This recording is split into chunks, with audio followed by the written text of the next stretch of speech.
الحمد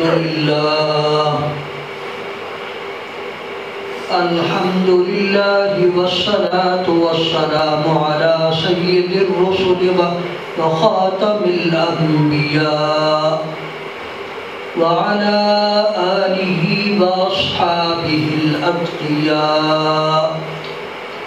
أما بعد فأعوذ بالله من الشيطان الرجيم. بسم الله الرحمن الرحيم.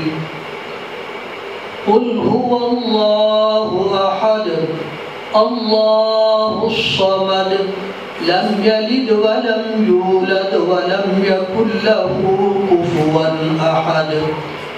بسم الله الرحمن الرحيم. قل أعوذ برب الفلق من شر ما خلق ومن شر غاسق إذا وقب ومن شر النفاثات في العقد ومن شر حاسد إذا حسد. بسم الله الرحمن الرحيم. قل أعوذ برب الناس ملك الناس إله الناس من شر الوسواس الخناس الذي يوسوس في صدور الناس من الجنة والناس. صدق الله مولانا العظيم. سبحانك لا علم لنا إلا ما علمتنا إنك أنت العليم الحكيم. رب اشرح لي صدري ويسر لي أمري واحلل عقدة من لساني يفقهوا قولي. اللهم صل وسلم وبارك على سيدنا ومولانا محمد وعلى آله وصحبه وبارك وسلم كما تحب وترضى عدد ما تحب وترضى. برادران اسلام، میرے اہل سنت والجماعت بھائیوں، دوستوں، عزیزوں، آج ہم جس مبارک محفل میں سب شریک ہیں وہ قرآن پاک کی تکبیر کی مجلس ہے. اللہ رب العزت اس کے روحانی فوائد ہم سب کو نصیب فرمائے. اللہ رب العزت مولانا عقیل فاروق صاحب کو اس کا ڈھیروں اجر عطا فرمائے، اور جنہوں نے قرآن پاک کا ترجمہ سنا ہے اللہ رب العزت ان کو بھی بہت بہت اجر نصیب فرمائے. اور آئندہ بھی یہ عمل چھوڑنا نہیں. قرآن پاک کا ایک مرتبہ پڑھ لینا یہ کافی نہیں، بار بار سننا، بار بار اس سے فائدہ اٹھانا، یہ قرآن پاک کا حق. قرآن پاک معمولی کتاب نہیں ہے. اللہ رب العزت نے ساری خیریں قرآن پاک میں جمع کر دی. سب سے پہلا لفظ جو قرآن پاک میں استعمال ہوا ہے وہ با ہے، بسم اللہ. کہاں سے قرآن پاک شروع ہوتا ہے؟ بسم اللہ سے، با. اور آخری لفظ کون سا ہے؟ سین. ان دونوں کو ملاؤ تو کیا بنتا ہے؟ بس. بس کا معنی فارسی میں اور عربی میں کرتے ہیں کافی. گویا کہ قرآن کریم میں اللہ رب العزت نے اتنے روحانی خزائن رکھے ہیں جو انسان کی دو جہان کی کامیابی کے لیے کافی ہے. آج ہم نے تو اس سے کامیابی لی نہیں نا. ہم تو یہ سمجھتے ہیں قرآن پاک اس مقصد کے لیے ہے کہ ایک آدمی فوت ہو گیا تو پیچھے ختم پڑھ لو، بیمار ہے تو سورہ یاسین پڑھ لو، اور کوئی ضرورت ہے تو اس وقت ہم قرآن پاک پڑھ لیں. یہ قرآن پاک کا حق نہیں ہے. قرآن پاک تو اتنا بڑا اللہ رب العزت کی طرف سے ایک گویا کہ قانون ہے اور دستاویز ہے۔ حضرت حسن بصری رحمۃ اللہ علیہ فرمایا کرتے تھے قرآن پاک ہمارے بڑے اور ہمارے اکابر یعنی صحابہ اکرام رات کو تو تہجد میں پڑھتے تھے اور دن کو اس پر عمل کرتے تھے، رات کو صحابہ اکرام علیہم الرضوان جب اپنے گھروں میں قرآن پڑھتے تھے تہجد کی نماز میں تو حضور اکرم صلی اللہ علیہ وسلم اس کے سننے کے لیے نکلا کرتے تھے، سنتے اور قرآن پاک ہر گھر میں آواز آ رہی ہے۔ رات کو تو قرآن پاک پڑھتے تھے اور دن کو اس پر عمل کرنا ہے۔ اللہ نے عبادات میں کیا کہا ہے، اللہ رب العزت نے ہمارے عقیدوں کے بارے میں کیا کہا ہے، اللہ رب العزت نے ہمیں معاملات کے بارے میں کیا کہا ہے، آپس میں ایک دوسرے کے ساتھ تعلق اور وابستگی اس میں کیا کہا ہے، یہ ساری باتیں قرآن پاک میں جو وہ سنتے تھے اور پڑھتے تھے جن کو اس پر عمل کرتے تھے۔ ایک آدمی تکلیف میں ہے، صحابہ اکرام اس کے پاس جا رہے ہیں اس کی تکلیف کو رفع کرنے کے لیے، کیوں؟ قرآن پاک کا حکم ہے۔ ایک آدمی بیمار ہے تو بیمار کی عیادت کے لیے جا رہے ہیں، قرآنی تعلیم ہے۔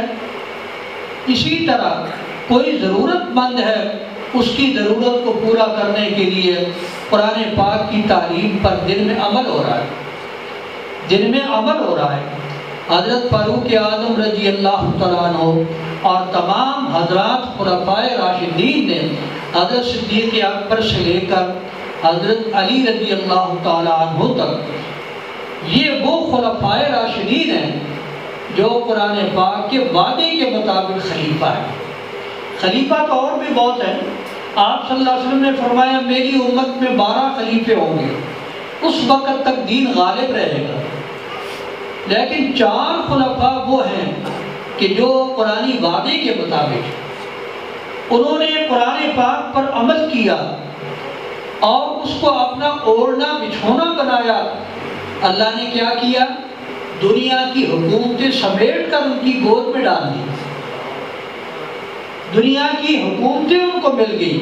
وعد اللہ الذین آمنوا منکم وعملوا الصالحات لیستخلفنہم فی الارض۔ اللہ تعالیٰ فرماتے ہیں یہ ہمارا وعدہ ہے، کن سے؟ ایمان والوں سے اور نیک عمل کرنے والوں سے، کہ ہم ان کو زمین میں خلیفہ بنائیں گے۔ اور وہ خلیفہ بن کر کیا کریں گے، ان کا کام کیا ہوگا؟ فرمایا میرا دین دنیا میں جمائیں گے، میرے دین کو قائم کریں گے، اور اللہ رب العزت ان کے خوف کو امن میں بدل دے گا۔ یہ 3 چیزیں اللہ رب العزت نے ان کے بارے میں بیان کی، زمین میں خلیفہ بننا، اللہ کے نظام کو قائم کرنا، اور دنیا میں کسی قسم کا ان کو خوف باقی نہیں رہے۔ اللہ نے قرآن پاک کی وجہ سے ان کو نوازا یا نہیں؟ روم اور ایران کی حکومتیں اس وقت اتنی بڑی حکومتیں تھیں جتنا آج کل امریکہ ہے اور روس ہے۔ آج مسلمان کوئی معمولی ملک ٹکر لے سکتا ہے؟ سارے مسلمان ہاتھ باندھ کر کے بیٹھے ہیں ان کے سامنے اور وہ جو چاہتے ہیں کرتے ہیں، لیکن اللہ رب العزت نے قرآن پاک کی برکت سے ان کو ایسا غالب کیا کہ روم اور ایران کے جو خزانے تھے وہ سارے اٹھ کر مسجد نبوی کے صحن میں آ گئے اور حضرت فاروق اعظم ان کو تقسیم کر رہے ہیں۔ اسی ضمن میں ایک بات، ابھی میں تمہیدی باتیں عرض کر رہا ہوں 1-2، اسی ضمن میں حضرت فاروق اعظم اس کے ایک چکر لگا رہے ہیں، جو مال آیا تھا مسجد کا صحن بھرا ہوا ہے، بے شمار اور اتنے قیمتی ہیرے اور جواہرات مٹی پہ زمین میں پڑے، کوئی اس کی طرف توجہ نہیں کر رہا۔ حضرت فاروق اعظم ایک چکر لگاتے ہیں، دیکھتے ہیں مال کو، تو کسی نے پوچھا کہ حضرت کیا تلاش کر رہے ہیں؟ تو حضرت فاروق اعظم نے فرمایا میرے نبی کا ایک ارشاد ہے کہ سراقہ کو کسرا ایران کے کنگن پہنائے جائیں گے، مجھے وہ کنگن نظر نہیں آ رہے، کیونکہ میرے نبی کی پیشگوئی غلط نہیں ہو سکتی۔ آپ نے فرمایا تو یقیناً ان کنگنوں نے یہاں آنا ہے اور سراقہ کے ہاتھ میں پہنائے جائیں گے۔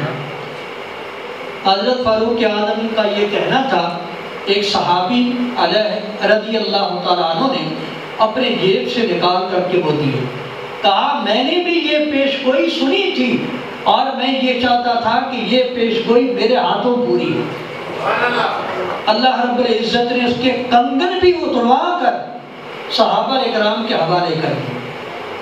آج ہم 2 روٹیوں کے لیے قرآن پڑھتے ہیں اور ہمیں 2 روٹیاں نہیں ملتی، آج ہمیں سالن نہیں ملتا، آج ہماری ضرورت پوری نہیں ہوتی، کیونکہ حقیقی تعلق ہمارا قرآن کے ساتھ قائم نہیں ہوا۔ اگر حقیقی تعلق قائم ہو جائے اور جس وقت دنیا کے آخر میں اللہ رب العزت حضرت عیسیٰ علیہ السلام کے زمانے میں لوگوں کا تعلق حقیقی قرآن سے قائم کریں گے تو اس وقت کیا ہوگا؟ ایک بکری کا دودھ ایک گھرانے کے لیے کافی ہو جائے گا، اور ایک اونٹنی کا دودھ ایک محلے والے پئیں گے وہ ختم نہیں ہوگا، اور ایک انار اتنا بڑا ہوگا کہ آج جس طرح چھتری کر کے ہم سورج سے تپش بچنے کے لیے چھتری کرتے ہیں، اتنا بڑا انار ہوگا جس سے آدمی اپنے سر کو ڈھانپ سکے۔ یہ برکات اس وقت ہوگی، کس کی برکت ہوگی؟ یہ قرآن پاک کی برکت۔ مسلمان کو آج کتنے مسلمان ہیں؟ کروڑوں، اور ہماری کتنی حکومتیں ہیں، لیکن آج ہماری کوئی حیثیت نہیں۔ لیکن اس وقت اللہ رب العزت ایک مسلمان کے سانس میں وہ طاقت دیں گے کہ جہاں تک حضرت عیسیٰ علیہ السلام کا سانس جائے گا وہاں تک کوئی کافر زندہ نہیں رہ سکے گا۔ اور آپ کہیں گے یہ کیا ہے، بندے کا سانس یہاں سے لے کر وہاں تک ہی جائے گا؟ نہیں، جہاں تک حضرت عیسیٰ علیہ السلام کی نظر جائے گی وہاں تک آپ کا سانس جائے گا۔ اللہ رب العزت کے یہ نظام کی برکت ہے، جب اس سے آدمی وابستہ ہوتا ہے تو اللہ رب العزت اس کی یوں مدد کرتے۔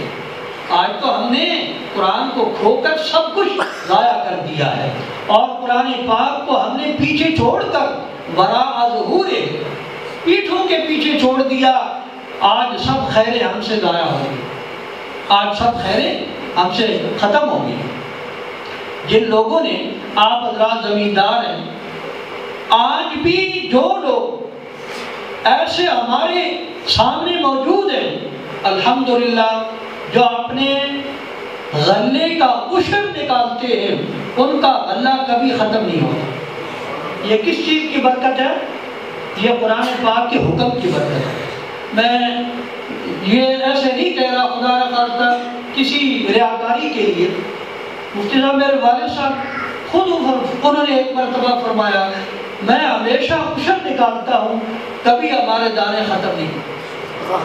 اس لیے اس بات کو سامنے رکھا جائے کہ قرآن پاک کا ایک حکم جب پورا ہوتا ہے اللہ اس کی برکت سے اس قدر نعمتیں عطا فرماتے ہیں۔ آج ہمارا تعلق جو قرآن سے ٹوٹا ہے بہت بڑا نقصان ہے۔ اس لیے قرآن پاک سے تعلق قائم کرو۔ اگر اس کے خزانوں کو لینا ہے، اللہ نے باب اور سین کے اندر وہ سارے خزانے رکھ دیے۔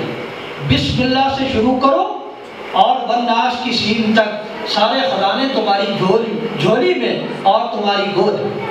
حضرت لوری رحمۃ اللہ علیہ کا مفتی صاحب دعوت برکات کو ذکر فرما رہے تھے، عقیل فاروق صاحب، تو حضرت لوری رحمۃ اللہ علیہ فرمایا کرتے تھے قرآن پاک میں جتنا کچھ ہے اس کا خلاصہ اللہ نے سورہ فاتحہ میں رکھ دیا ہے۔ سارا اس کا خلاصہ کیا ہے؟ پہلی سورت جو ہم ہر نماز میں پڑھتے ہیں الحمدللہ رب العالمین، سارے قرآن میں اللہ کی تعریف ہے۔ اب الحمدللہ رب العالمین سے لے کر مالک یوم الدین تک یہ کیا ہے؟ اللہ کی تعریف۔ آپ سارے قرآن پاک کو دیکھ لیں، قرآن پاک اللہ کی تعریف کرتا ہے۔ فرمایا دوسری چیز اللہ رب العزت کے احکام ہیں، ایاک نعبد و ایاک نستعین۔ تیسرا اللہ رب العزت اپنے نیک بندوں کو جنت کی بشارتیں دیتا ہے اور بروں کو جہنم سے ڈراتا ہے۔ اہدنا الصراط المستقیم صراط الذین انعمت علیہم غیر المغضوب علیہم ولا الضالین۔ یہ جتنا خلاصہ ہے سارے قرآن پاک میں جو کچھ ہے سورہ فاتحہ اس کا خلاصہ ہے۔ اور فرمایا سورۃ فاتحہ کا خلاصہ اللہ نے بسم اللہ الرحمن الرحیم میں رکھا ہے، اور بسم اللہ کا خلاصہ اللہ نے صرف با میں رکھ دیا۔ حضرت فرمایا کرتے تھے با کا مطلب جیسے علماء سمجھتے ہیں با انصاف کے لیے ہوتی ہے، تعلق کے لیے ہوتی ہے، اللہ سے تعلق قائم کرو باقی سب کچھ چھوڑو۔ یہ قرآن پاک کا سارا خلاصہ حضرت لاہوری رحمۃ اللہ علیہ بیان فرمایا کرتے تھے، اور ہزاروں علماء نے جب وہ فارغ ہو کر حضرت لاہوری رحمۃ اللہ علیہ کے پاس آیا کرتے تھے تو وہ ان کو ترجمہ پڑھایا کرتے تھے۔ ہزاروں علماء نے آپ سے ترجمہ پڑھایا۔ اسی ضمن میں انشاءاللہ زیادہ بات لمبا نہیں کروں گا، کیونکہ مجھے پتہ ہے گندم کا موقع ہو تو زمینداروں کے لیے بڑی مشکل ہوتی ہے۔ عرض کرنا جو صورتیں ہیں ان کی مختصر سی تشریح، لیکن تمہیدی بات قرآن پاک کی اہمیت ہمارے دلوں میں آ جائے تو انشاءاللہ بڑی چیز ہو جائے۔ آپ کو درس میں بیٹھنا بھی آسان ہوگا اور وہ باتیں یاد رکھنی بھی آسان ہو جائیں، اس لیے قرآن پاک سے تعلق قائم کرو۔ پہلی سورت جو میں نے پڑھی ہے آپ اس کے بارے میں تھوڑا سا کرتا ہوں۔ پہلی سورت اخلاص، سورت کیا ہے؟ اخلاص اس کا نام ہے، جس کو ہم قل اللہ حق کہتے ہیں۔ آپ نمازوں میں پڑھتے ہیں اور ساری زندگی آدمی نماز قل اللہ حق کے ساتھ پڑھتا ہے۔ کتنا افسوس ہے، کچھ تو قرآن پاک ہمارے سینوں میں ہونا چاہیے۔ چلو چھوٹی صورتیں، اللہ کی حکمت ہے، اللہ نے چھوٹی چھوٹی صورتیں آخر میں رکھی ہیں، اگر ہم دو چار یاد کر لیں تو کتنی اچھی بات ہے۔ قرآن پاک پڑھا جائے، قرآن پاک جو نماز میں پڑھا جاتا ہے ایک لفظ پر 100 نیکی اللہ عطا فرماتا ہے۔ تو یہ نعمت ہم نے حاصل کرنی ہے یا نہیں بھائی؟ یہ نعمت حاصل کرنی ہے۔ اس لیے یہ رمضان المبارک میں میری یہ بھی ہے عقیل فاروق صاحب سے، وہ چھوٹی چھوٹی صورتیں آپ کو جوڑ اور ہجوں کے ساتھ یاد کروائیں تاکہ 2 4 10 صورتیں آپ کو یاد ہو جائیں۔ آج کل مکتب کا طریقہ کار یہی ہے کہ وہ پہلے نمازیوں کو نا قاعدہ پڑھا دیتے ہیں اور پھر اس کے بعد 2 لفظ 3 لفظ آدھی صورت اس کے ہجے کروا کر پڑھاتے ہیں تو بندے کو صورت یاد ہو جاتی ہے۔ اب کئی صورتیں یاد ہو جائیں گی تو کتنی برکات ہوگی۔ سورہ اخلاص میں قل اللہ حق میں اللہ رب العزت نے کیا ذکر فرمایا؟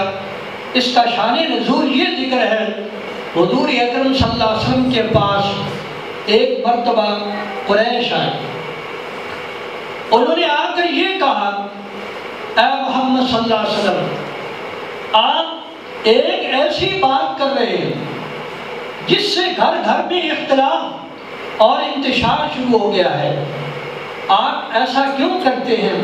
کیوں نہ ہم بیٹھ کر آپس میں کوئی بات طے کر لیں؟ اگر آپ کو مال کی ضرورت ہے تو ہم مال کا ڈھیر لگا دیتے ہیں، اگر آپ کسی گھرانے میں شادی کرنا چاہتے ہیں تو ہم آپ کو شادی کرا دیتے ہیں، اگر آپ کو کچھ اور سرداری کی ضرورت ہے تو آپ وہ بتائیں، ہم وہ بھی تیار ہیں۔ آپ صلی اللہ علیہ وسلم نے فرمایا مجھے ان چیزوں کی ضرورت نہیں، میں تو اللہ کا پیغام لے کر کے آیا ہوں اور وہ میں سناؤں گا۔ اگر آپ میرے ہاتھ پر سورج رکھ دیں اور دوسرے پر چاند رکھ دیں تو پھر بھی میں اس بات کو چھوڑنے کے لیے تیار نہیں ہوں، میں یہ پھر بھی کہوں گا، پھر بھی میں کہوں گا۔ انہوں نے کہا اچھا آپ یہ بتائیں آپ کا خدا کس چیز سے بنا ہوا ہے، وہ کون ہے، اس کا نسب نامہ بیان کریں اور اس کے بارے میں یہ بتائیں کہ وہ سونے سے بنا ہے، چاندی سے بنا ہے، کس چیز سے بنا ہوا ہے۔ اللہ رب العزت نے اس وقت یہ سورہ پاک نازل فرمائی، فرمایا قل هو اللہ احد، اے نبی کہہ دیجئے اللہ اکیلا ہے، اللہ اکیلا ہے۔ اکیلا وہ ہوتا ہے، ہم تو یہ سمجھتے ہیں یہ اکیلا ہے، اکیلا کا مطلب یہ ہوتا ہے وہ ایک ہو اور کسی چیز سے مرکب بھی نہ ہو، کسی چیز سے بنا مل کر بھی نہ بنا ہو۔ اللہ اکیلے ہے، اس کی کوئی جز نہیں اور اس کے ساتھ کوئی اس کا شریک نہیں۔ قل هو اللہ احد، اللہ اکیلے، اللہ الصمد، اللہ بے نیاز ہے۔ بے نیاز کون ہوتا ہے؟ حضرت شاہ عبد القادر قادر رحمۃ اللہ علیہ سب سے پہلے قرآن پاک کی اردو کے مفسر ہیں، جنہوں نے اردو میں قرآن پاک کی تفسیر کی ہے، اس کا نام مورخ القرآن ہے، آج بھی ملتا ہے وہ۔ تو وہ قرآن پاک 14 سال تک ایک مسجد میں بیٹھ کر انہوں نے قرآن پاک کا ترجمہ لکھا، اور 14 سال کے بعد جب انہوں نے قرآن پاک لوگوں کے سامنے پیش کیا، جب ان کی وفات ہوئی تو اس وقت ایک بڑی شخصیت اللہ والے مولانا فضل الرحمان گنج مراد آبادی رحمۃ اللہ علیہ زندہ تھا۔ ان سے انہوں نے فرمایا حضرت شاہ عبد القادر رحمۃ اللہ علیہ جس قبرستان میں دفن ہوئے ہیں 14 میل چاروں طرف اللہ نے عذاب قبر اٹھا لیا۔ کیوں؟ آج اس کے قرآن پاک کی خدمت کرنے والا ایک خادم آج اس قبرستان میں دفن ہوا ہے۔ اللہ رب العزت نے اس کا اعزاز یوں کیا ہے، اس کے ارد گرد عذاب قبر کو اٹھایا۔ تو شاہ عبد القادر رحمۃ اللہ علیہ انہوں نے قرآن پاک کا ترجمہ کیا، اللہ الصمد، اللہ نرول ہے، اللہ نرول ہے۔ حضرت سید عطا اللہ شاہ بخاری رحمۃ اللہ علیہ کا نام تو آپ نے سنا ہوگا۔ حضرت شاہ صاحب رحمۃ اللہ علیہ ان باتوں کو بڑا دور تک پہنچ کر سوچتے تھے۔ حضرت فرمانے لگے ہم ساری بار جیل میں تھے تو ہمارے ساتھ ایک سکھ بھی تھا، سکھ پنجابی کو اپنی مذہبی زبان سمجھتے ہیں اور وہ فخر کرتے ہیں پنجابی پر۔ تو حضرت نے پوچھا بھئی یہ نرول کا کیا معنی ہے؟ تو سکھ نے جس وقت یہ بات سنی نا نرول، تو وہ اٹھ کے ناچنا شروع ہو گیا۔ تو شاہ صاحب نے فرمایا بھئی ناچنا بعد میں، پہلے یہ تو بتاؤ کیوں ناچ رہے ہو؟ اس نے کہا اللہ الصمد کا جو معنی حضرت شاہ عبد القادر رحمۃ اللہ علیہ نے کیا ہے، ایسا معنی اس لفظ کے علاوہ ہو ہی نہیں سکتا، اس کا معنی ہو ہی نہیں سکتا۔ نرول وہ ہوتا ہے ساری دنیا اس کی محتاج ہو، وہ کسی کا محتاج نہ۔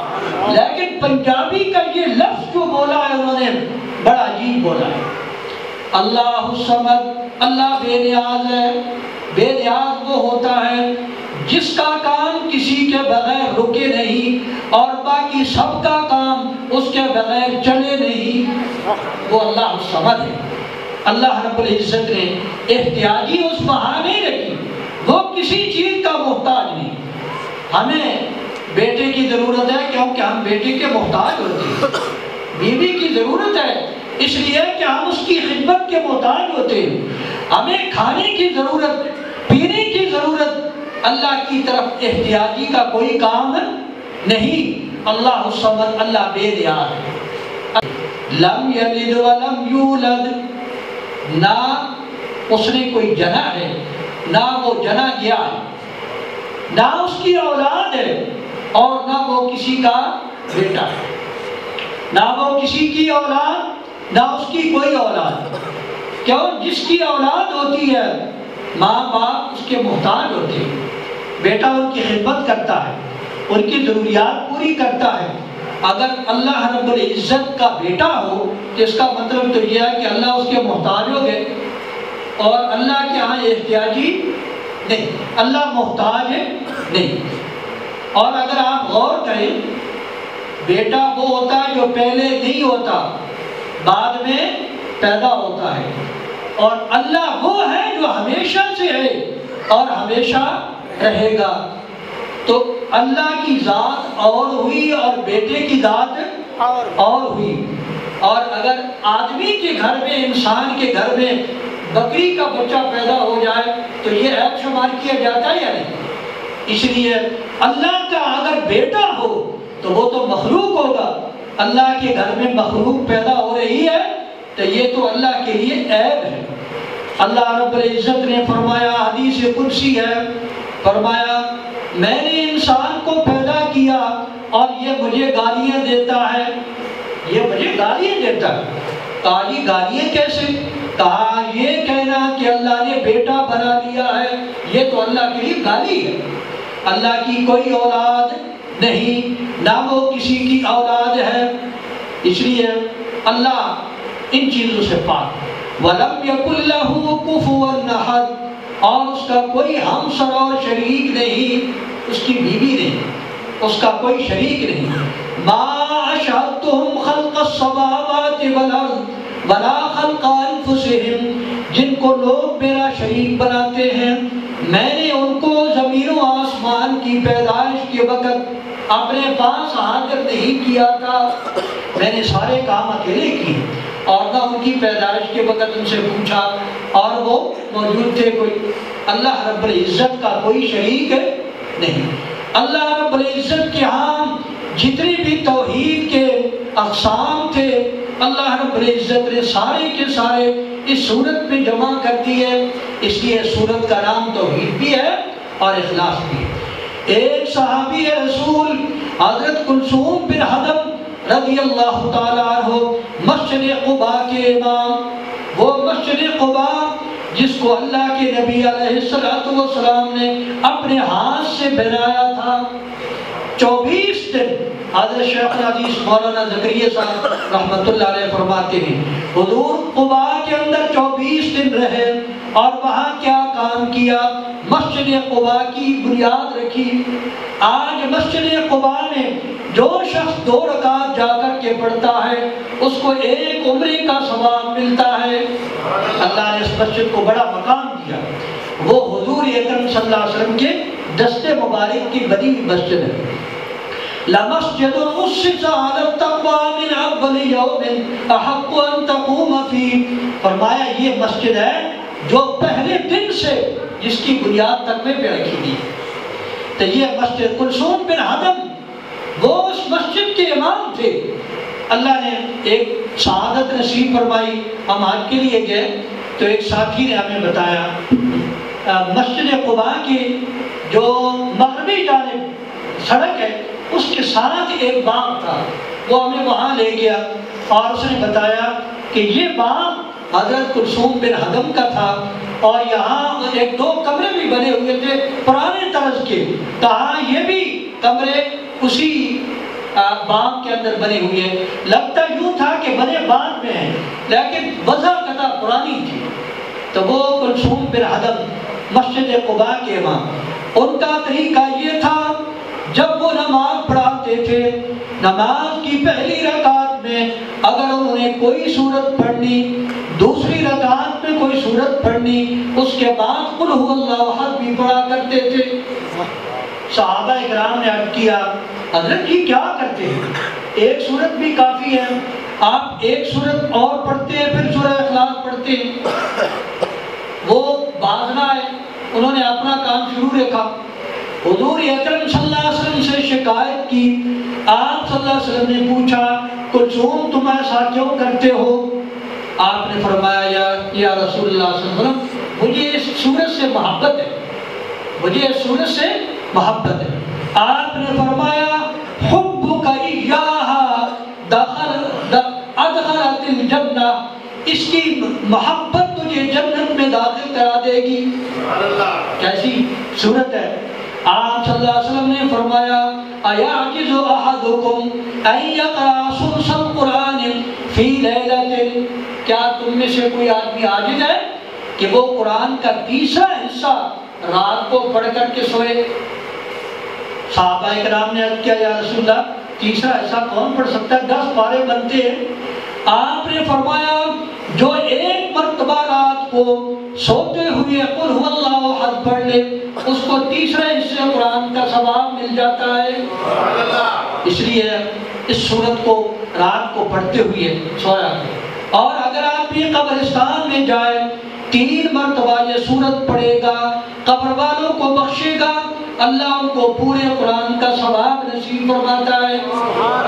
ایک کتاب میں نبراس میں یہ روایت ذکر ہے جو شخص 11 مرتبہ سورہ اخلاص پڑھ کر کے تمام دنیا کے فوت شدگان کو اس کا ثواب بخش دیتا ہے، جتنا ثواب ان سب کو ملے گا اتنا ثواب پڑھنے والے کو بھی مل جائے گا۔ اس لیے سورہ اخلاص بڑی قیمتی سورت ہے، اس کو یاد کر کے اپنے لیے اور فوت شدگان کے لیے۔ اس کے بعد کی سورت ہے سورۃ الفلق، اس کا نام ہے سورۃ الفلق۔ فلق کا معنی روشنی ہوتا ہے، اور چونکہ اس سورت پاک کی پہلی آیت میں قل اعوذ برب الفلق فلق کا لفظ آیا ہے، اس لیے اللہ اس سورت کا نام بھی کیا رکھا گیا ہے؟ سورۃ الفلق۔ سورۃ الفلق اس کا نام ہے۔ اگلی سورت کا نام سورۃ الناس ہے۔ یہ دونوں صورتیں اکٹھی نازل ہوئی۔ آپ صلی اللہ علیہ وسلم پر ایک مرتبہ یہودیوں نے جادو کیا۔ لبیب بن عاصم ایک یہودی تھا، اس کی بیٹیوں نے مل کر نبی علیہ السلام کے بال حاصل کیے۔ ایک یہودی بچہ جو آپ کی خدمت کرنے آیا کرتا تھا اس نے بال آپ کے لیے، اور وہ یہودیوں نے اسے لے لیے اور اس کے اندر 11 گرے لگائی۔ 11 گرے لگا کر پھر ان کے کھجور کے شگوفے کے اندر بند کیا، اور ایک کنویں کے اندر ایک پتھر کے نیچے رکھ دیا۔ نبی علیہ السلام کے سر مبارک میں درد شروع ہو، 3 دن شدید تکلیف رہی، اور اس کے بعد تھوڑی ہو گئی لیکن ترتیب بدستور تکلیف رہی۔ آپ کہیں گے نبی پر بھی جادو ہو گیا ہے، شاید آپ کے ذہن میں آئے۔ یہ بات یاد رکھیں کہ نبی انسان ہوتے ہیں۔ کون ہوتے ہیں؟ انسان، اولاد آدم۔ حضرت آدم علیہ السلام کی اولاد میں سے تمام نبی کس کی اولاد ہیں؟ حضرت آدم علیہ السلام کی۔ حضرت آدم علیہ السلام کی اولاد ہے۔ حضرت آدم انسان ہے، اور سارے نبی بھی کیا ہیں؟ انسان۔ انسانوں پر جو عوارض آتے ہیں وہ نبیوں پر بھی آتے ہیں۔ نبی بیمار ہوتے ہیں، عام انسان بھی بیمار ہوتا ہے۔ عام انسان زخمی ہوتا ہے، نبی بھی زخمی ہوتا ہے۔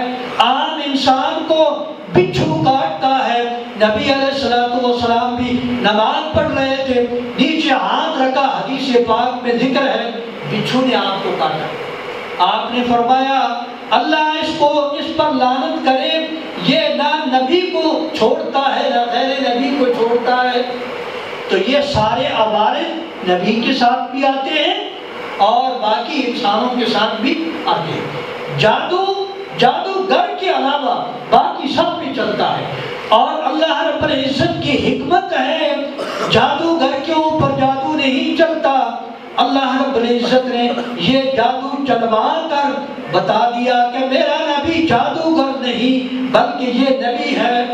لوگ تو کہتے تھے یہ جادوگر ہے، اس کا جادو تو آسمان پر بھی چل جاتا ہے۔ اللہ نے بتا دیا میرا نبی جادوگر نہیں، کیا ہے؟ یہ نبی، ورنہ اس پہ جادو نہیں چلتا۔ فرمایا اللہ رب العزت نے اس کو ختم کرنے کے لیے، جادو کو توڑنے کے لیے یہ 2 صورتیں نازل فرمائی۔ نبی علیہ السلام ایک ایک آیت پڑھتے گئے، وہ گرا کھلتی گئی، اور اللہ رب العزت نے آپ کو اس طرح سے عطا فرما دی، فرمایا جس طرح کہ کوئی آدمی رسی سے بندھا ہوا ہو اور اس کو کھول دیا ہے۔ اللہ نے یہ ساری تکلیف ان کی رفع کر دی۔ ان صورتوں کا نام معوذتین ہے۔ معوذتین مطلب پناہ حاصل کرنے کی یہ دعائیں ہیں، پناہ حاصل کرنے کی یہ دعائیں ہیں۔ نبی علیہ الصلوۃ والسلام پہلے اور کلمات پڑھ کر اپنے آپ کو اللہ کی پناہ میں دیا کرتے تھے، لیکن جب یہ صورت نازل ہو گئی آپ نے یہی صورتیں پڑھتے اور ہاتھوں پہ دم کر کے پوری جسم کے اوپر پھیر دیا کرتے تھے، اللہ رب العزت کی پناہ میں آ جایا کرتے تھے۔ آج بھی ہر شخص اپنی تکلیف میں اور خاص کر جادو اور آسین سے بچنے کے لیے یہ صورتیں بڑی مؤثر ہیں، یہ پڑھیں اور اپنے جسم کے اوپر ہاتھ پھیر لیں۔ فرمایا قل اعوذ برب الفلق، میں پناہ لیتا ہوں صبح کی روشنی اور صبح کے رب کی، میں صبح کے رب کی پناہ لیتا ہوں، کس سے؟ من شر ما خلق، مخلوق کی شر سے، مخلوق کی شر سے، ومن شر غاسق اذا وقب، اور اندھیرے کی شر سے جب کہ وہ چھا جائے، ومن شر النفاثات فی العقد، اور میں گرہ میں پھونکنے والیوں کی شر سے پناہ لیتا ہوں جب کہ وہ گرہ میں پھونکے، اور ومن شر حاسد اذا حسد، اور میں حسد کرنے والے کی شر سے پناہ لیتا ہوں، اللہ کی پناہ لیتا ہوں جب کہ وہ حسد پہ آ جائے۔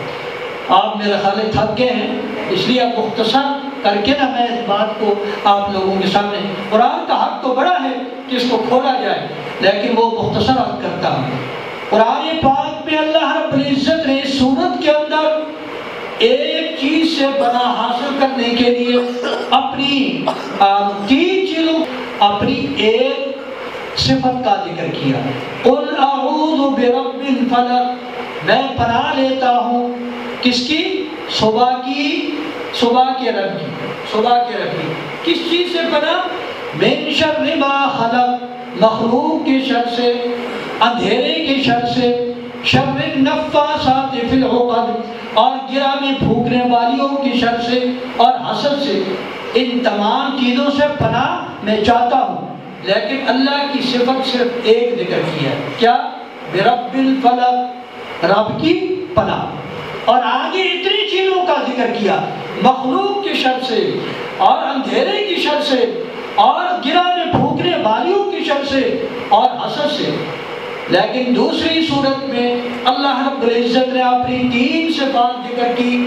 قل اعوذ برب الناس، میں پناہ لیتا ہوں لوگوں کے رب سے، لوگوں کی رب کی پناہ لیتا ہوں، لوگوں کے رب کی پناہ لیتا ہوں، ملک الناس، لوگوں کے مالک کی پناہ لیتا ہوں، الہ الناس، لوگوں کے معبود کی پناہ لیتا ہوں۔ تین صفات اللہ کی ذکر کی، اور کس سے پناہ؟ من شر الوسواس الخناس، وسوسہ ڈالنے والے، پیچھے ہٹ جانے والے کی شر سے۔ پناہ ایک چیز سے چاہیے، اور کتنی اللہ کی صفات ذکر کی؟ تین، اور پہلی جگہوں میں کئی چیزیں جن سے پناہ چاہیے، لیکن وہاں اللہ کی ایک صفت ذکر کیا ہے۔ مفسرین نے اس کی ایک بہت بڑا نقطہ بیان کیا، فرمایا پہلی صورت کا موضوع یہ ہے، اگر انسان پر دنیاوی آفت آ جائے، دنیاوی مصیبت آ جائے، تو اللہ کی پناہ حاصل کرو، رب الفلق کی پناہ حاصل کرو، ٹھیک ہے، رب الفلق کی۔ لیکن جس وقت وسوسہ آ جائے تو پھر اللہ رب العزت کی تین صفات سے پناہ حاصل کرو، کیونکہ وسوسہ زیادہ سخت ہے۔ وسوسہ سے انسان کی آخرت خراب ہوتی ہے، اور دنیا کی تکلیف سے انسان کی دنیا کی زندگی خراب ہوگی۔ اگر مر بھی گیا تکلیف برداشت کر کے، اللہ اس تکلیف کا اس کو بدلہ عطا فرمائیں گے۔ اس لیے فرمایا اگر دنیاوی مصیبت آ جائے تو پھر رب کی پناہ چاہو، لیکن جس وقت وسوسے کی بات کی تو وہاں تین اللہ کی صفات کا ذکر کیا، فرمایا یہ زیادہ سخت ہے، کیونکہ اس سے انسان کی آخرت خراب ہوتی ہے اور اس سے انسان کی دنیا خراب ہوتی ہے۔ وَمِن شَرِّ النَّفَّاثَاتِ، اس میں ایک دو باتیں عرض کر دیتا ہوں۔ نفاثات کا معنی ہوتا ہے جب وہ جادوگر جادو کرتے ہیں تو یوں گرا لگاتے ہیں اور گرا لگا کر پھونکتے ہیں، گرا لگاتے ہیں. ایک تو یہ اس کا معنی ہے. اور دوسرا معنی بعض محققین مفسرین نے یہ کیا ہے، نفاسات کا معنی ایک تو ہے نا عورتیں، اور ایک اس کا معنی نفوس، ذاتیں، وہ مرد بھی ہو سکتے ہیں، عورتیں بھی ہو سکتی ہیں. اور ایک اس کا معنی یہ لکھا ہے نفاسات کا جماعتیں، جماعتیں جو لوگوں میں پروپیگنڈا کرتی ہیں اور پروپیگنڈا کر کے لوگوں کے عقائد خراب کرتی ہیں. ایک بہت بڑا پہلا گزرا ہے، ہٹلر اس کا نام ہے، جرمنی کا تھا، بڑا فاتح. اس نے کہا اتنا جھوٹ بولو کہ لوگ جھوٹ کو سب سمجھنے لگے. یہ پروپیگنڈا ہے. اور عیسائی یہ کہتے ہیں کہ ہم نے اتنا پروپیگنڈا کیا، اتنا پروپیگنڈا کیا، اگرچہ ہم مسلمانوں کو عیسائی تو نہیں بنا سکے لیکن ہم نے مسلمانوں کو مسلمان بھی نہیں چھوڑا.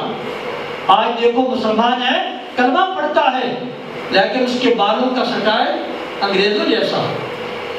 آج ایک مسلمان کلمہ پڑھتا ہے لیکن اس کے گلے میں ٹائی ہوگی، یہ صلیب کا نشان ہے کہ حضرت عیسیٰ علیہ السلام سولی پہ چڑھ گئے. ہمارا یہ عقیدہ ہے. آج مسلمان ٹائی ڈال کر عیسائیوں کے عقیدے کی ترویج کر رہا ہے یا نہیں؟ یہ پروپیگنڈے کا اثر ہے.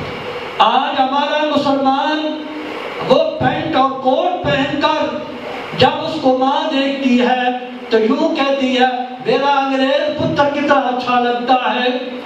ہم اس کو انگریز پتر کہتے ہیں اور اس پر خوش ہوتے ہیں، حالانکہ یہ ہماری تہذیب نہیں، یہ ہماری بگڑی ہوئی تعلیم ہے. ہم نے ان سے لی اور اس کو اختیار کر لیا. عیسائیوں کا پروپیگنڈا ہے جس کا اثر یہ ہم پر بھی پڑ گیا ہے. آج اور بھی ایسی جماعتیں ہیں جو پروپیگنڈا کر رہی ہیں. قادیانیوں کا پروپیگنڈا تھوڑا ہے. آج دیکھو قادیانیوں میں ان کا مشن کیا ہے، ہم نے کبھی اس پہ غور نہیں کیا. اللہ رب العزت نے نبی تو کئی بنائے اور بے شمار بنائے لیکن خاتم النبیین صرف ایک بنائے. نبیوں کا نبوت کا تاج تو اللہ نے 1,24,000 کم و بیش نبیوں کے سر پہ رکھا، لیکن ختم نبوت کا تاج اللہ نے صرف ہمارے نبی کے سر پہ رکھا ہے. آج قادیانی اس کو کھینچ کر اور چھین کر مرزا قادیانی کے سر پہ رکھنا چاہتے ہیں. آپ بتائیں اگر آپ کے باپ کی پگڑی کوئی آدمی کھینچ کر لے اور اس کو اتار لے، آپ اس سے بولیں گے؟ کیا خیال ہے؟ اس کے ساتھ حسن سلوک کریں گے اور اس سے تعلق رکھیں گے؟ بھائی جو نبی کے تاج کو کھینچ رہا ہے، آپ مسلمان کس طرح اس سے تعلق رکھ سکتا ہے؟ اس لیے قادیانی انتہائی خطرناک قسم کے لوگ ہیں. اور آج اور ہر بہت سے ایسے اور بھی فتنے پیدا ہو رہے ہیں. آپ کو بتائیں غامدی ایک فتنہ ہے. غامدی بھی ختم نبوت کا منکر ہے.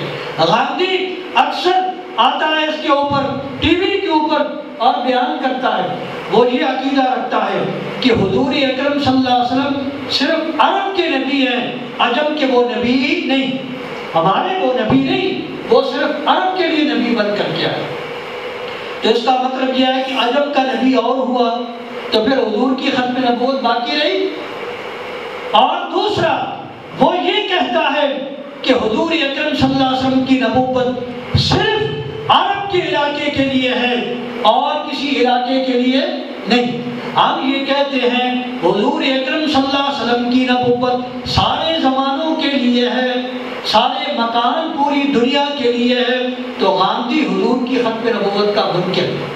اس لیے یہ بھی بہت بڑا فتنہ ہے. اور یہ بھی فتنہ ہے جو ہمارے علاقے میں چلا ہوا ہے کہ نبی اپنی قبروں میں زندہ نہیں. اور کہاں یہ کس کا عقیدہ ہے؟ یہ مولانا حسین علی صاحب رحمۃ اللہ علیہ کا عقیدہ ہے. حالانکہ مولانا حسین علی صاحب رحمۃ اللہ علیہ علماء جانتے ہیں حضرت مولانا رشید احمد گنگوئی رحمۃ اللہ علیہ کے خلیفہ تھے، ان کے شاگرد اور خلیفہ تھے. اور حضرت گنگوئی رحمۃ اللہ علیہ حیات النبی کے قائل ہیں. فتاوی رشیدیہ میں ان کا یہ ارشاد ہے کہ پس انبیاء علیہم اپنے قبروں میں حیات ہیں، کیونکہ تمام فقہائے کرام نے نبی علیہ السلام کی قبر پر حاضر ہو کر درود پڑھنے کا مسئلہ بتایا ہے۔ یہ مسئلہ لکھا ہے کہ جب تم آپ صلی اللہ علیہ وسلم کی قبر پر حاضر ہو تو وہاں کیا کرو؟ درود پاک پڑھو۔ اگر حضور نہیں سنتے تو پھر یہ لفظ کام ہم کر رہے ہیں۔ آپ صلی اللہ علیہ وسلم کی سماع میں کوئی اختلاف نہیں۔ حضرت گنگوئی فرماتے ہیں وہ تو سماع کے قائل اور حضرت مولانا حسین علی صاحب رحمۃ اللہ علیہ منکر ہو سکتے ہیں؟ ان کی اپنی کتاب تحریرات حدیث میں ہے کہ ایک آدمی جب عام قبرستان میں جاتا ہے اور ایک مومن کی قبر پر کھڑے ہو کر اس کو سلام کرتا ہے، اس کو کچھ بخشتا ہے، تو وہ مومن اس کو زیارت کرتا ہے اس کی اور اس سے انس حاصل کرتا ہے۔ کون کہہ رہے ہیں؟ مولانا حسین علی صاحب رحمۃ اللہ علیہ، ان کی کتاب تحریرات حدیث میں یہ ان کا ارشاد موجود ہے۔ تو وہ تو عام آدمی کی سماع کے قائل، حیات النبی کے قائل، اور یہ کہتے ہیں حضرت مولانا حسین علی صاحب رحمۃ اللہ علیہ حیات کے منکر ہیں۔ دیکھو پاکستان میں حضرت کے کئی شاگرد ہیں، مولانا سرفراز خان صاحب رحمۃ اللہ علیہ، مولانا عبدالحمید سماتی رحمۃ اللہ علیہ، مولانا عبداللہ درخواستی رحمۃ اللہ علیہ، اس طرح کے مولانا عبدالحمید سماتی رحمۃ اللہ علیہ نے سینکڑوں ان کے شاگرد ذکر کیے جو قرآن پاک کا ترجمہ پڑھاتے ہیں، جنہوں نے ان سے پڑھا۔ یہ سارے کے سارے حیات النبی کے قائل ہیں۔ تو پھر حضرت مولانا حسین علی صاحب رحمۃ اللہ علیہ اگر منکر ہیں تو یہ شاگرد ان کے حیات النبی کے کیوں قائل ہیں؟ اس لیے یہ بالکل پروپیگنڈا ہے اور غلط پروپیگنڈا ہے کہ حضرت مولانا حسین علی صاحب رحمۃ اللہ علیہ انکار حیات کرتے تھے، وہ حضور اکرم صلی اللہ علیہ وسلم کی حیات کے قائل تھے۔ وَمِن شَرِّ حَاسِدٍ إِذَا حَسَدَ، اور شر حسد کی شر سے جب کہ حسد پہ آ جائے۔ حسد بہت بڑا گناہ ہے۔ دنیا میں سب سے پہلے جو گناہ ہوا ہے وہ حسد کا گناہ ہے۔ قابیل نے حضرت حابیل پر حسد کیا ہے، ان کو قتل کیا ہے، اور اس قتل کا خمیازہ یہ ہے قیامت تک جتنے لوگ قتل ہوں گے، جتنا گناہ اس قاتل کو ملے گا اتنا گناہ کس کو؟ قابیل کو بھی ملے گا۔ یہ حسد کا نتیجہ ہے۔ اسی طرح یہودیوں نے اللہ کے نبی حضرت محمد رسول اللہ صلی اللہ علیہ وسلم سے حسد کیا۔ انہوں نے کہا اگر یہ بنو اسماعیل میں سے نہ ہوتے، بنو اسحاق میں سے ہوتے، ہم ان کو تسلیم کرتے، لیکن یہ دوسرے خاندان سے آگے، ہم ان کو ماننے کے لیے تیار نہیں، اپنا بیڑا غرق کر لیا۔ یہ حسد ہے۔ اللہ حسد سے بچائے۔ حسد کا معنی یہ ہوتا ہے آپ کسی کے پاس کوئی نعمت دیکھتے ہیں، اچھی نعمت آپ کو لگی، آپ نے کہا کاش کہ یہ نعمت اس کے پاس سے چلی جائے، مجھے مل جائے۔ یہ حسد ہے۔ کسی کا کھیت اچھا ہوا، کہا کاش کہ اس کا کھیت اچھا نہ ہوتا، میرا اچھا ہوتا۔ کسی کا جوڑا اچھا لگا تو یہ کہا اس کا جوڑا اچھا نہ ہوتا، میرا اچھا ہوتا۔ یہ حسد ہے۔ یہ گناہ کبیرہ ہے، زنا کی طرح، زنا کی طرح یہ گناہ کبیرہ ہے۔ اللہ اس سے ہم سب کو محفوظ رکھے۔ ہاں کسی کی اچھی چیز دیکھو تو یہ کہو اے اللہ تو نے اس کو دیا ہے، تو اسی طرح کی نعمت مجھے بھی دے دے۔ اس کو کہتے ہیں غبطہ، لیکن حسد کرنا حرام ہے۔ قُلْ أَعُوذُ بِرَبِّ النَّاسِ، فرما دیجئے میں پناہ لیتا ہوں لوگوں کے رب کی، لوگوں کے رب کی، برب الناس، لوگوں کے رب کی۔ یہ آخری سورت ہے قرآن پاک ہے۔ اور سب سے پہلی سورت کیا ہے؟ الحمدللہ رب العالمین۔ اللہ نے دونوں کا آپس میں ربط جوڑا، فرمایا قل اعوذ برب الناس، لوگوں کے رب کی، وہاں فرمایا رب العالمین، جو عالمین کا رب ہے۔ دونوں کا آپس میں تعلق ہو گئے۔ وہاں فرمایا مالک یوم الدین، یہاں فرمایا ملک الناس، لوگوں کے مالک کی۔ وہاں فرمایا ایاک نعبد و ایاک نستعین، اور یہاں فرمایا الہ الناس۔ آپس میں اللہ نے اول اور آخر کو جوڑ دیا۔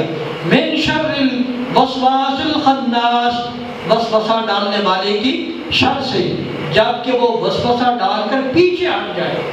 حدیث پاک میں اس کی تشریح یوں لکھی ہے کہ شیطان آدمی کے دل کے پیچھے یوں بیٹھتا ہے اور جس طرح ٹیکے کی سوئی ہوتی ہے اس طرح وہ اپنا ناک آدمی کے اندر داخل کرتا ہے اور دل کے اوپر لے جاتا ہے۔ جب آدمی ذکر سے غافل ہوتا ہے اس کے دل میں وسوسہ ڈال دیتا ہے، جب ذکر کرتا ہے پیچھے ہٹ جاتا ہے۔ اس کا اللہ نے ذکر کیا، من شر الوسواس الخناس، وسوسہ ڈالنے والا، خناس پیچھے ہٹ جانے والے کی شر سے۔ اس لیے اگر شیطانی وسوسوں سے بچنا ہے اس کا طریقہ اللہ کا ذکر ہے۔ کیا ہے؟ اللہ کا ذکر ہے۔ ذکر کو مت چھوڑو۔ اس لیے ان چیزوں سے چھوڑنے کا نتیجہ جو ہوتا ہے انسان بڑی شر میں مبتلا ہو جاتا ہے۔ علماء نے لکھا ہے شریں کئی ہیں، کئی برائیاں ہیں۔ ایک برائی یہ ہے کہ اللہ کے نبیوں کو نہ ماننا۔ فرمایا ایک برائی ایمان کے بارے میں ہے، ایمان کو چھوڑ کر کفر اختیار کر لینا۔ ایک برائی یہ ہے اللہ کے ولیوں کے ساتھ تعلق قائم نہ کرنا۔